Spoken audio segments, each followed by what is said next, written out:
దయచేసి అక్కడ మా కార్యకర్తలు ఎవరన్నా ఉంటే కొంచెం కుర్చీలు వేయించవలసిందిగా కొంతమంది అతిథులు నుంచున్నారు. దయచేసి నమస్కారం.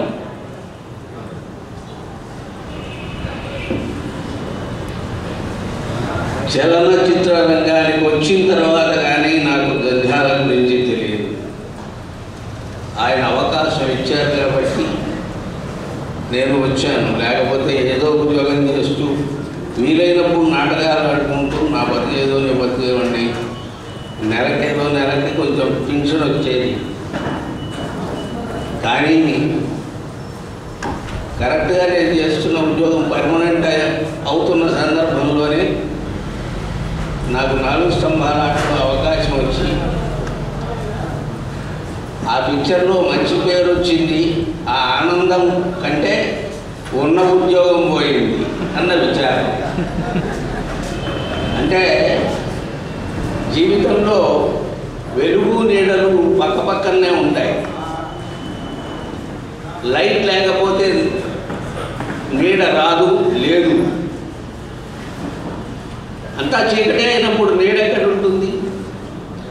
కాబట్టి లైట్ ఉన్నప్పుడే నీడ ఉంటుంది. నీడ లేకుండా లైట్ ఉండాలి అనుకోవడం అవివేకం అవుతుంది. మనకి ఎండ భరించలేకపోతున్నాం అనుకుంటే వర్షాలు ఉండవు. కాబట్టి మళ్ళీ నీళ్ళ కోసమైనా ఈ ఎండ కావాలనే కోరుకోవాలి. అసలు రుచి అంటూ తెలియని వాడికి ఏది పెట్టినా తినేస్తాడు, అన్నీ బ్రహ్మాండంగానే ఉంటాడు. కడుపులో కాలితే గుర్రం ఎండుగడ్డి తిన్నదని సామెత. కాబట్టి వాడి మానసిక, సాంఘిక, ఆర్థిక స్థితులు అన్నీ బాగుంటేనే మనిషి ఆనందంగా ఉంటాడు. అందులో ఏమన్నా తేడా వస్తే కొంచెం రివర్స్ అవుతాడు. ఆ జంధ్యాల గారి పరిచయం నాకు జీవితం అంటే రుచి, మంచి రుచిని చూపించింది. ఆ మంచి రుచిని చూడటం వల్ల చెత్త తినలేకపోతున్నాను. అది ఆ రుచి తెలియకపోతే ఏది పడితే అది తినేసేవాడిని. కానీ మంచి రుచి చూపించారు కాబట్టి ఏది పడితే అది తినలేకపోతున్నాను. అందుకు నేను విచారించటం లేదు కూడా. ఇది కేవలం నా అదృష్టమే. ఈ రోజు నేను ఇక్కడ ఉంచోడానికి, ఇలా మాట్లాడటానికి ఎందరి అభిమానము, కొన్ని పాత్రల వల్ల నాకు గుర్తింపు, ఇవన్నీ కేవలం ఆయన నాకు ప్రసాదించింది. నా మీద అభిమానంతోనే తప్ప నాకున్న అర్హతతో కాదని త్రికరణ శుద్ధిగా, నటరాజు సాక్షిగా నాకు తెలుసు. కేవలం ఆయన నాకు, నా మీద ఆయనకున్న సాఫ్ట్ కార్నర్ అంటారు. అంటే ఒక వికలాంగుడైన సంతానం మీద ఒక అనిర్వచనీయమైన ప్రేమ ఉంటుంది తల్లికి. అది బయటికి చెప్పదు, అలాగని బిడ్డకి కూడా తెలియనివ్వదు. ఆ సానుభూతి చూపెడితే తట్టుకోలేని వాళ్ళు కూడా ఉంటారు. ఆ పిల్లవాడిలో కనీసం నా మీద సానుభూతితో ఇలా చేస్తోంది నా తల్లి అని వాడు తెలుసుకున్న రోజున వాడికి ఆనందం కంటే దుఃఖమే ఎక్కువ ఉంటుంది. అంచేత అసలు ఆ భావన నాలోకి రానివ్వకుండా నన్ను ప్రోత్సహించిన మహామహుడు, నాకు ఈ పేరు ప్రతిష్టలకి కారకుడు, మూలకారకుడు. అసలు వాట్ నాట్, నేను ఏమీ కారణం నాకు తెలుసు. నేను ఇవాళ కొంత అని చెప్పుకోవడానికి కారణం కూడా ఆయనే. కాబట్టి ఆయనలో ఉన్న ప్రత్యేక లక్షణం, తద్వారా ఆయన వేసిన అన్ని సినిమాల్లోనూ నేను వేశానని చెప్పుకోవడం కేవలం నా అదృష్టం అనే భావిస్తాను. ఆయనకి నా మీద ఉన్న అభిమానం, ప్రేమ కారణంగానే ఆయన చేసిన అన్ని సినిమాల్లోనూ చివరికి 2 సినిమాలు అమెరికాలో చేసి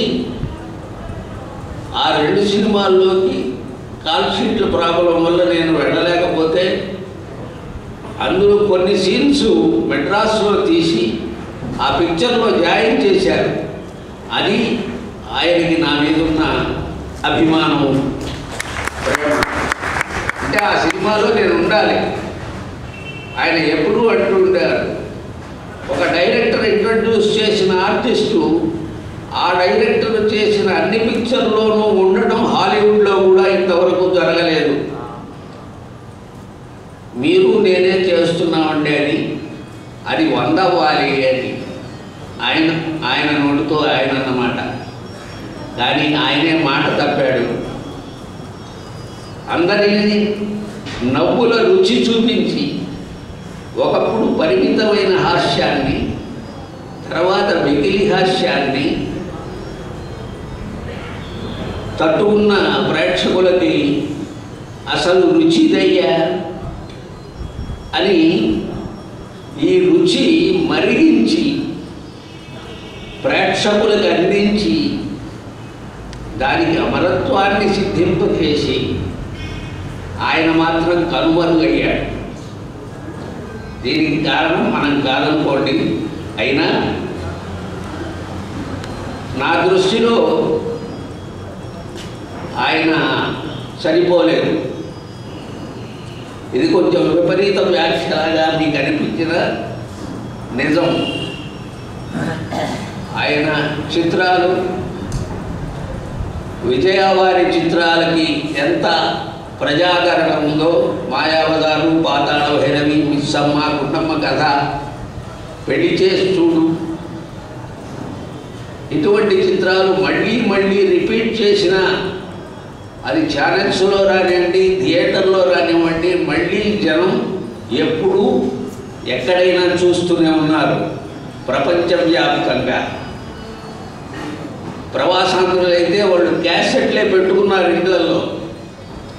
వాళ్ళకి ఎప్పుడు కావాలంటే అప్పుడు చూసుకుంటున్నారు వాటిని. అలా వాళ్ళ మానసిక ఆనందాన్ని పొందుతున్నారు. అటువంటి ఆదరణ, అటువంటి ప్రత్యేకత మళ్ళీ జంధ్యాల గారి చిత్రాలకే ఉంది అని మీరు నిరూపించారు. ఇది అబద్ధం కాదని మీకు తెలుసు. అందులో నేను కూడా పార్టిసిపేట్ చేసినందుకు కేవలం ఇది నా పూర్వజన్మ సుకృతం అనుకుంటున్నాను. అంతేకాకుండా ఆయన బంధువుల కంటే స్నేహితులకు విలువ ఇచ్చారు. బంధువులంటే ఆయన తెలియనట్టే నటించడం నాకు తెలుసు. కానీ వీరభద్రరావు గారి కారణంగా నాకు ఇక్కడ ఆల్ ఇండియా రేడియోలో పనిచేస్తున్న వారందరూ పరిచయమయ్యారు. పాండురంగారావు గారు కానీ, రామకృష్ణ గారు కానీ, ఇంద్రకంటి శ్రీకాంత శర్మ గారు కానీ, శ్రీరామ్మోహన్ రావు గారు కానీ, ఇలా చాలా మంచి వాళ్ళతో చక్కటి పరిచయం, ఆ స్నేహం. అలాగే ఆయనకి అత్యంత సన్నిహితంగా రంగస్థలంలో పెరిగిన ఎంసీ దాస్ గారు, కృష్ణాజీ గారు, వీళ్ళు నవ్వుకోవాలంటే దుఃఖమైతే పక్కవాడికి చెప్పుకుంటాం, రే కాలు నొప్పిగా ఉందిరా, నడవడం కష్టంగా ఉంది, నడుము పట్టేసింది అని వీడి బాధ అయితే చెప్పుకుంటాడు. కానీ ఆనందం ఎవడికి చెప్పడు. ఎందుకంటే ఎవడ ఆనందం వాడిది. ఆనందంలో షేర్ చేయడం మనిషికి ఇష్టం ఉండదు సాధారణంగా. అందులో స్వార్థం ఉంది. ఈ ఆనందం కూడా ఒకలాగా ఉండదు, ఎవడానందం వాడిది. ఉదాహరణ చెప్పాలంటే, ఒక అందమైన పక్షిని చూసిన వాడికి, చూసినవాడు కవి అయితే దాని మీద ఒక పాట రాస్తాడు. వాడు చిత్రకారుడైతే దాని బొమ్మ అందంగా గీయడానికి ప్రయత్నం చేస్తాడు.